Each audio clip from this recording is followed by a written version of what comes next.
Kembali lagi di YouTube info seputar One Piece. Kali ini kita akan membahas apakah Shanks pernah bertarung dengan Loki hingga alami kekalahan. Tonton videonya sampai habis.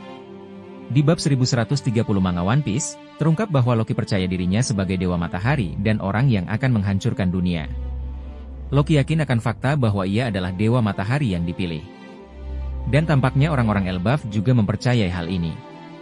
Tentu saja, orang-orang Elbaf tidak serta-merta melihat Loki sebagai Dewa Matahari. Akan tetapi, mereka tentu saja melihatnya sebagai ancaman besar yang dapat menghancurkan negara. Ada kemungkinan bahwa hubungan Loki dengan Dewa Matahari menarik perhatian Shanks. Seperti yang diketahui para penggemar, Shanks memiliki hubungan dengan buah Nika dan pada saat yang sama, seluruh misteri yang menyelimuti Dewa Matahari. Dipercayai bahwa beberapa waktu lalu, dalam One Piece, bajak laut berambut merah itu mencari Loki dan bertemu dengannya sekitar waktu ini. Disebutkan juga bahwa Loki sejak saat itu mencoba melarikan diri beberapa kali, dan mungkin, Shanks datang ketika Loki bisa saja membuat masalah atau, di tengah-tengah upaya untuk membuat masalah. Perlu dicatat bahwa Shanks dan Loki saling terhubung. Di bab sesudahnya, Loki dengan jelas menyatakan bahwa ia mengenal Shanks dan memanggilnya bajak laut ayam. Tentu saja, Loki tidak serius menyebut Shanks ayam, seperti yang ia klarifikasi kemudian.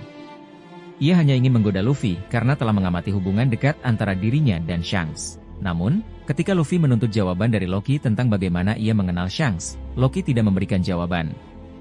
Agar ia mendapat jawaban, Loki ingin Luffy membebaskannya terlebih dahulu. Seperti yang diketahui penggemar, jika Loki bebas, maka dunia One Piece, khususnya Elbaf, pada dasarnya akan hancur. Seperti yang dinyatakan di bab sebelumnya, Shanks datang ke dunia bawah, tetapi Loki dirantai. Mungkin, ini karena Shanks ingin melihat orang yang menyebut dirinya Dewa Matahari dengan matanya sendiri. Mungkin, Shanks ingin mengukur Loki, dan kecewa setelah menyadari bahwa ia bukanlah Dewa Matahari yang asli. Ini mungkin menjadi alasan mengapa Loki tidak sepenuhnya menyukainya. Namun, ada kemungkinan juga bahwa Loki mencoba melarikan diri sekitar titik ini melalui beberapa sumber bantuan eksternal. Jika Loki mendapat bantuan pada titik ini dalam cerita, maka, mungkin Shanks yang meredakan bencana dan mencegah Loki melarikan diri. Ini bisa menjadi alasan lain mengapa ia tidak begitu menyukainya.